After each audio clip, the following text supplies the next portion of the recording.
الحمد لله وكفى وسلام على عباده الذين اصطفى أما بعد فأعوذ بالله من الشيطان الرجيم بسم الله الرحمن الرحيم وما خلقت الجن والإنس إلا ليعبدون وقال النبي صلى الله عليه وسلم النكاح من سنتي فمن رغب عن سنتي فليس مني أو كما قال عليه الصلاة والسلام اللهم صل على سيدنا ومولانا محمد وبارک وسلم علیہ۔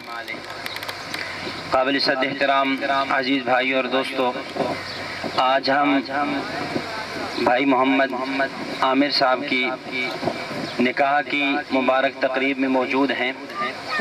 لمبی چوڑی گفتگو نہیں کرنی، بڑے اختصار کے ساتھ قرآن کریم کی آیت مبارکہ جو آپ کے سامنے تلاوت کی ہے، اس کی وضاحت میں، تفسیر میں چند باتیں آپ کی خدمت میں پیش کرنی ہیں۔ اللہ تعالیٰ قرآن کریم کی اس آیت میں فرماتے ہیں وَمَا خَلَقْتُ الْجِنَّ وَالْإِنسَ إِلَّا لِيَعْبُدُونَ، کہ میں نے جنوں اور انسانوں کو اپنی عبادت کے لیے پیدا کیا ہے۔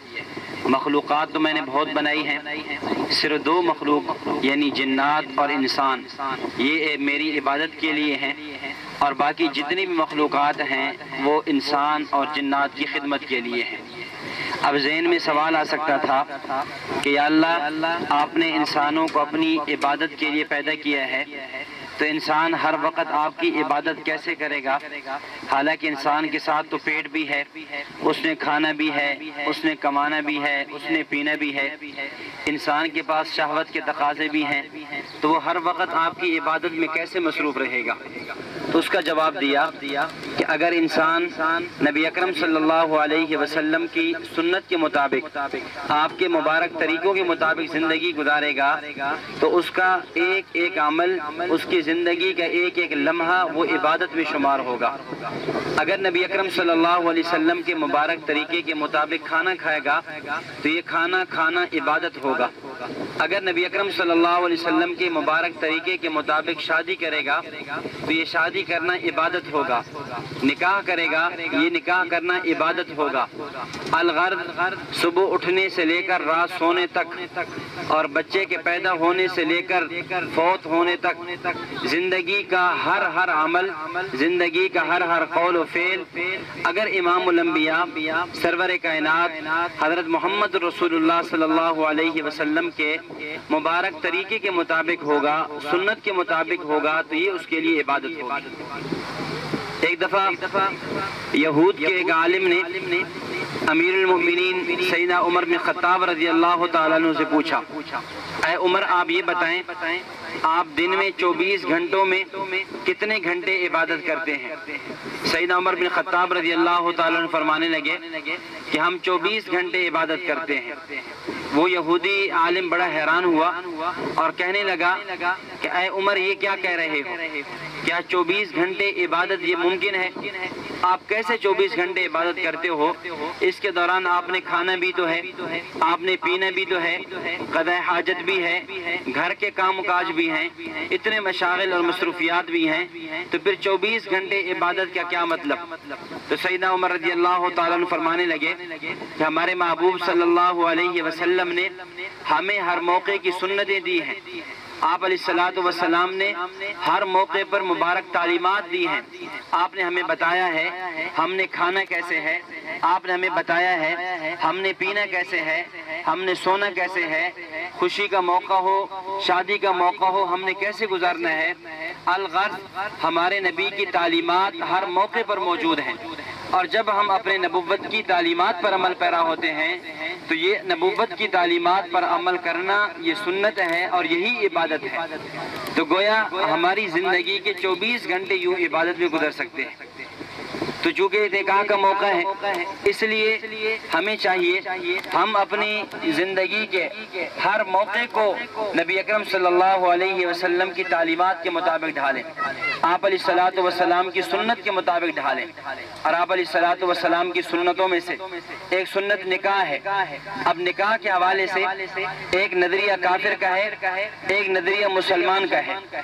کافر وہ بھی اپنی خواہش کو پورا کرتا ہے، مسلمان بھی پورا کرتا ہے، لیکن نظریہ نکاح میں مسلمان اور کافر کے نظریہ نکاح میں فرق ہے۔ جب نظریہ نکاح میں فرق ہے تو دونوں کے طریقے نکاح میں بھی فرق ہو جاتا ہے۔ جب کافر نکاح کرتا ہے اس کو عیاشی سمجھ کے کرتا ہے، مسلمان نکاح کرتا ہے اس کو عبادت سمجھ کے کرتا ہے۔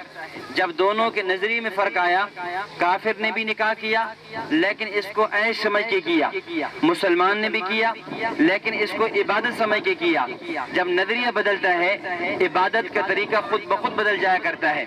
یہی وجہ ہے جب کفار نکاح، کفار کے ہاں یہ عمل ہوتا ہے، اب ان کے ہاں عیاشی ہوتی ہے، وہاں جو ہے شراب کی مجالس ہوتی ہیں، گانے کی مجالس ہوتی ہیں، موسیقی ہوتی ہے، یہ چیزیں ہوتی ہیں۔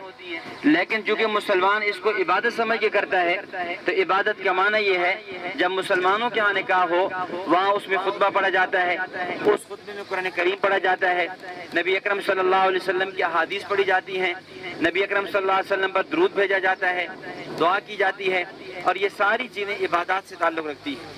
چونکہ مسلمان نے نکاح کو عیش نہیں سمجھا، عبادت سمجھا ہے۔ جب عبادت سمجھا ہے تو طریقہ بھی عبادت والا اختیار کیا ہے۔ اسی طرح جب مسلمان اس نکاح کو کرتا ہے تو اس نکاح کے بارے میں احادیث مبارکہ میں جو بیان کیا گیا ہے کہ نکاح کے لیے ایجاب و قبول ہو، نکاح کے لیے گواہ موجود ہوں، بڑے مجمع میں کیا جائے، لوگوں کے سامنے کیا جائے، اس خوشی کا اظہار کیا جائے، جائز طریقے سے کیا جائے تو مسلمان اس طریقے پر عمل پیرا ہوتا ہے۔ تو الغرض یہ ہمارے لیے یہ بھی عبادت بن سکتی ہے اگر ہم اس کو شریعت کی حدود میں کریں گے اور شریعت کی تعلیمات کی روشنی میں کریں گے۔ تو اللہ رب العزت سے ہم دعا کرتے ہیں کہ اللہ تعالیٰ ہمیں 24 گھنٹے کی زندگی سنت کے مطابق گزارنے کی توفیق عطا فرمائے اور ہماری زندگی کا ہر قول، ہر فعل، ہر طرز قرآن کریم کی تعلیمات کے مطابق، امام الانبیاء صلی اللہ علیہ وسلم کی مبارک سنت کے مطابق ہو، صحابہ کرام رضوان اللہ علیہم اجمعین کے طریقوں کے مطابق ہو۔ اگر ہماری زندگی قرآن و سنت کے مطابق ہوگی تو اللہ رب العزت ہماری دنیا بھی آسان فرما دیں گے اور مرنے کے بعد ہمارے بعد کی جو زندگی ہے، چاہے وہ قبر کی زندگی ہو، حشر کی ہو، اس میں بھی اللہ رب العزت ہمیں کامیابیاں عطا فرمائیں گے۔ اللہ تعالیٰ ہمیں صحیح معنوں میں مسنون اعمال کا اہتمام کرنے کی توفیق عطا فرمائے اور اللہ رب العزت اس ہونے والے نکاح کو اپنی بارگاہ میں قبول فرمائے، مبارک فرمائے، اس کے جو اچھے اغراض ہیں وہ اللہ رب العزت نصیب فرمائے۔ وآخر دعوانا ان الحمدللہ رب العالمین۔